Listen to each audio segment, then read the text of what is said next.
आज वो कहता है कि ये घरेलू खतून नहीं है, ये पर्दादार औरत नहीं है। मैं कहता हूँ डूब मरना चाहिए इस जमीन के टुकड़े की खातर। एक शरीफ इज्जतदार और घरेलू खतून को इस पे ऐसे ऐसे इल्जाम लगाए, इन्हीं के हाथों से पकी हुई सारी उम्र खाई है उन्होंने। आज मेरे भाई मेरी जान के दुश्मन बने हैं और ऐसे लोगों की तरफ से जान से मारने की धमकियां मिल रही हैं। आपने सुना होगा कि भाई भाइयों के बाजू हुआ करते हैं, लेकिन ऐसा क्या होता है हमारे माशरे में कि जैसे ही भाई, वो भाई जो एक वक्त में एक दूसरे का साथ नहीं छोड़ते, वही भाई जब एक दुनिया से चला जाता है तो उसके पीछे जो उसकी औलाद होती है वही भाई उसकी औलाद के दुश्मन बन जाते हैं। मैं इस वक्त मौजूद हूँ गुजरांवाला के एक नवाही मोहल्ले में। मेरे पीछे आप देख रहे हैं एक फैमिली मौजूद है। यहाँ पर इस फैमिली का जो इनका ताल्लुक जो है ये मोहम्मद हनीफ जो है, जिनको बट बट कहकर गुजरांवाला में पुकारा जाता था और ये बड़ी मारूफ शख्सियत है। फुटबॉल मेकिंग के कारोबार जो है, फुटबॉल मेकिंग की मार्केट में इनका बड़ा नाम था। जैसे ही उनकी रेलत हुई, आज उनकी फैमिली की हालत मैं आपको यहाँ पर दिखा रहा हूँ। एक कमरा में जो है वो जिंदगी बसर करने पर मजबूर है। ये हनीफ साहब की बेवा और उनके बच्चे, और ये उनके साथ भाई हैं। आइए हनीफ साहब की बेवा से जानते हैं कि ये क्या माजरा है। आपका नाम क्या है जी? परवीना। अच्छा, मुझे बताइएगा ये क्या माजरा है, आपको शोर करते क्या थे?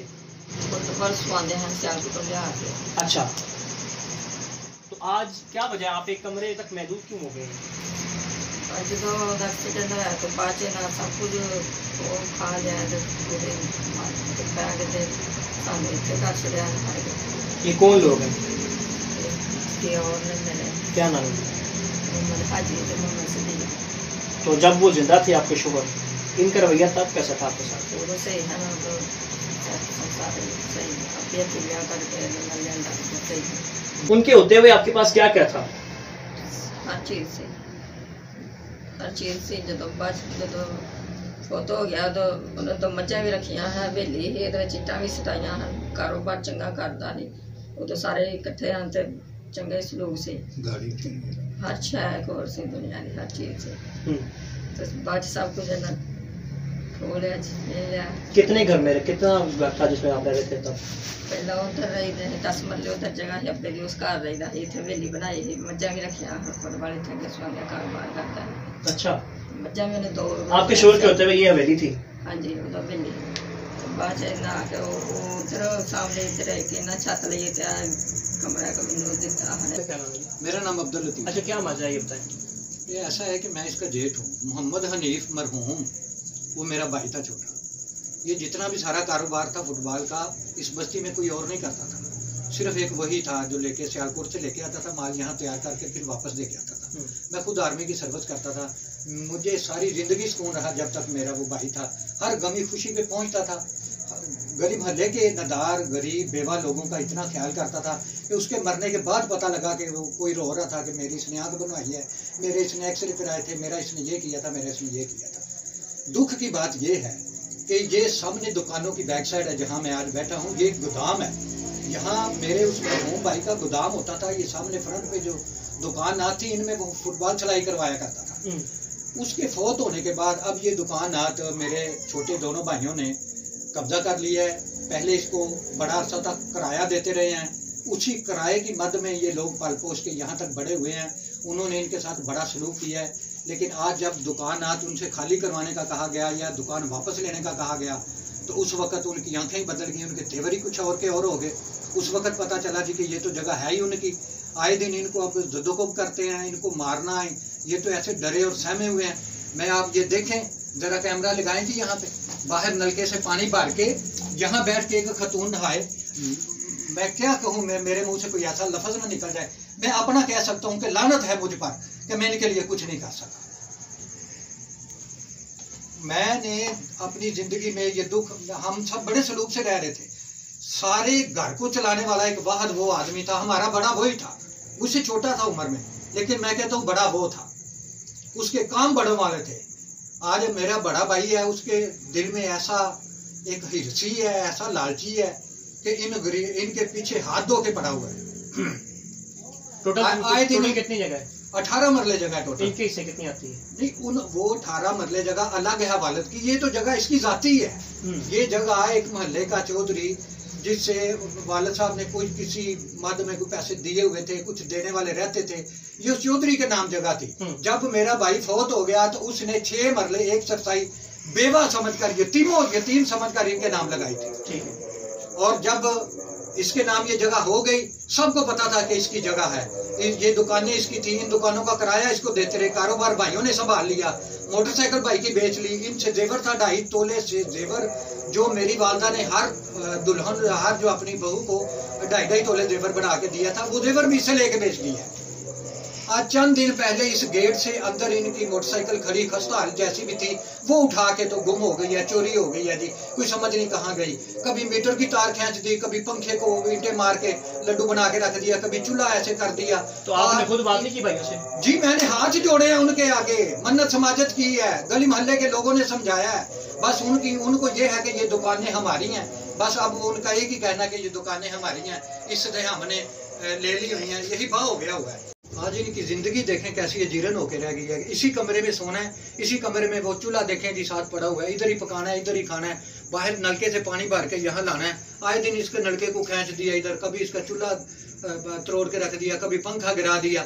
मजबूर और तंग और इस तरह इनको क्लोज किया जा रहा है कि ये यहाँ से निकल जाए, ये यहाँ से चले जाए, ये जगह छोड़ दें ताकि हम इन सारी के ऊपर कब्जा कर लें। मेरा कसूर, आज मेरे भाई मेरी जान के दुश्मन बने हैं। मुझे जाहद वड़ैच की तरफ से, पटवारी की तरफ से और ऐसे लोगों की तरफ से जान से मारने की धमकियां मिल रही हैं। मैं नहीं डरता हूँ। पटवारी क्यों देगा आपको धमकियां? जी पटवारी ने जो 2 नंबर काम किए हुए हैं सारे, के वालिद 2004 में फौत हो गया और इंतकाल बाद में भाई के नाम हो गया है, वो पटवारी की मिली भगत से ही हुआ है ना। मेरे वालिद की वफात के बाद किसका अंगूठा आके लगा दिया वालिद की जगह? किसने लगा दिया? ये सारा ड्रामा सोच समझ कर किया गया है। घर वाली जगह उसने अपने नाम रखी है बड़े भाई ने, और ये जगह छोटे भाई के नाम है, जिसके साथ उसकी ज्यादा उठन बैठन है या ज्यादा रिश्तेदारी है कि कल को ये जगह उसके अपने ही दामाद के पास हो। लेकिन ऐसा आप ही के साथ क्यों वो कर रहे हैं? मेरे साथ सिर्फ इसलिए कर रहे हैं कि मेरे 2 भाई बड़े तो जो है ना अनपढ़ भी हैं, मजदूर हैं। ये जो पावर लूम का काम होता है, जो कपड़ा बुनाई का काम होता है, वो ये काम करते हैं।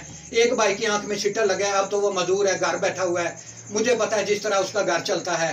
ये बेवा है। इसके हक में मैंने ये बात की कि जो इसका हक बनता है वो इसको दें। अभी तो हमारे वालिद की जगह से विरासत में से 2 मरले 33 फुट इन यतीमों के हिस्से आते हैं। वो मेरे भाइयों ने सारा जो है ना ये महल तैयार कर लिया है, वो उससे भी इनको जो है ना 2-4 कर। अच्छा, जो शोर की मलकीती है वो भी जो विरासत हुई नहीं और भाई ने अपने नाम करवा लिया है, उसका कहना मैंने वालिद से खरीद की है। अच्छा, वालिद से खरीद की है, बै हुई है, अभी विरासत का इंतकाल नहीं हुआ। जब विरासत होगी तो उसको नए सिरे से दोबारा मिलेगी। जो वालिद जो पीछे रह गई 18 मरले से 5 मरले एक ने खरीद लिया, 13 मरले रह गई। उस 13 मरले में जब भी विरासत होगी तो उसके हिस्से जो आएगा उसको मिलेगी। ये तो शरीयत का निजाम है। मैं भी चाहता हूँ कि इंसाफ हो, शरीयत की जो है ना पासदारी की जाए, इन यतीमों को इनका हक दिया जाए, इनके हिस्से 2 मरले जो आते हैं वो इनको दिए जाएं। आज मेरे भाइयों ने मुझे चैलेंज किया है कि तुम विरासत का नाम ना लो, तुम विरासत नहीं करवा सकते हो।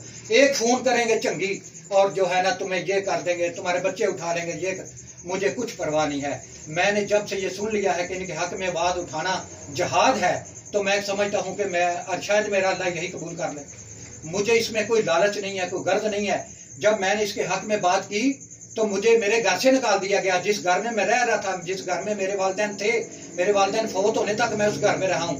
जब मैंने वहां मीटर लगवाने की कोशिश की तो इन्होंने मीटर नहीं लगने दिया। मैंने पड़ोसियों की दीवार पे मीटर लगाया और मेरी बच्चियों के जो है ना गले आके मेरे भाई पड़ गए और उनको गालन गलौज जब किया तो मेरे घर वालों ने कहा पहले हम कहते थे यहाँ से जाना नहीं, आज हम ये कहते हैं कि कल जाना है तो हमें आज यहाँ से ले जाओ। मैं अपने बच्चों को लेकर यहाँ से चला गया।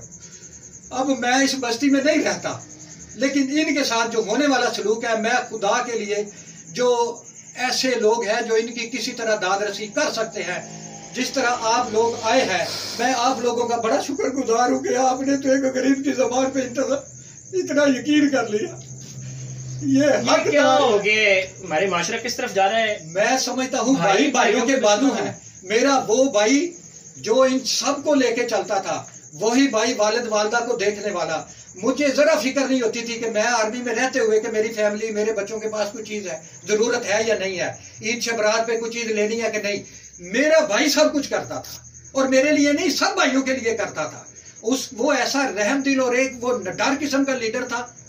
वो एक सियासी आदमी भी था, वो एक जानी पहचानी शख्सियत थी। सियालकोट की फैक्ट्रियों में उसका आज भी नाम चलता है। उसी के नाम से ये मेरे भाई आज भी लेके खा रहे हैं, उसी के नाम से ये सारा निजाम चल रहा है। जो मीटर इसके मेरे भाई के नाम था वो उसने अपने नाम ट्रांसफर करवा लिया है। एक मोहल्ले के आदमी ने खुदा खौफी करते हुए इस बेवा को मीटर लगवा के दिया। मेरे भाइयों ने दीवार पे मीटर लगाने से रोक दिया।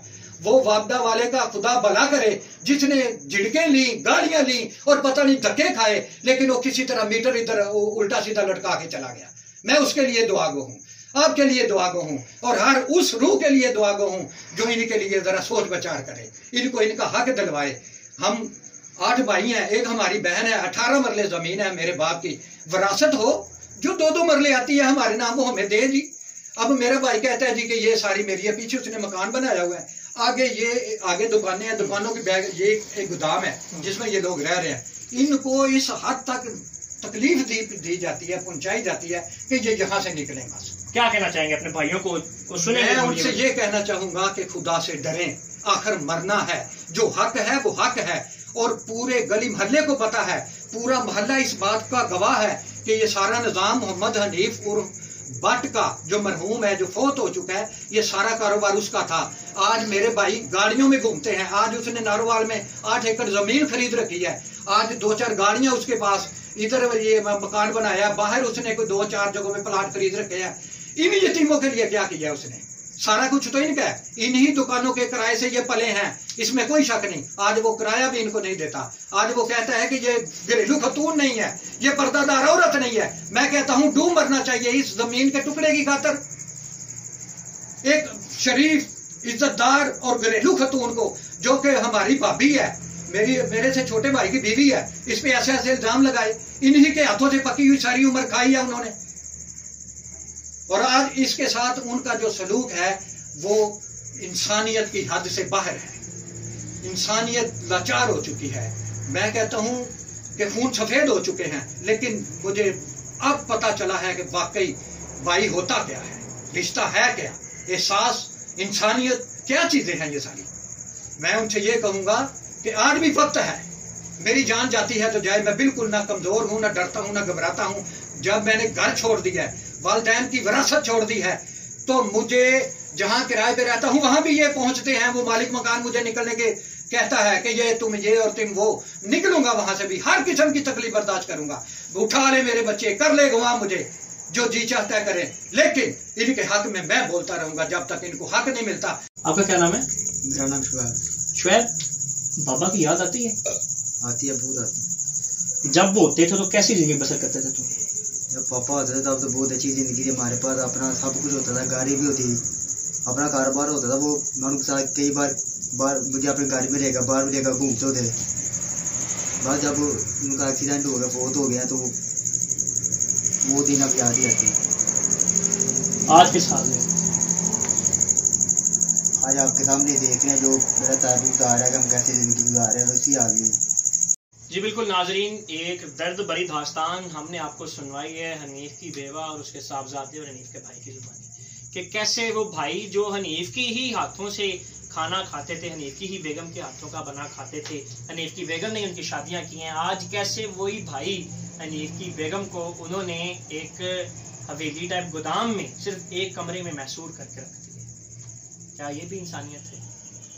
अगर वो मेरी वीडियो देखें तो खुदारा अल्लाह से डरें। कल तो रोज़े महशर उन्होंने अल्लाह की बारगाह में भी हाजिर होना है और हमारे जो आला काम है, आला इदारे हैं, उनसे जो है वो इन्होंने अपील किया है कि वो खुदारा हमारा इंसाफ करें। इसके साथ ही मुझे और मेरी टीम को इजाज़त दीजिए।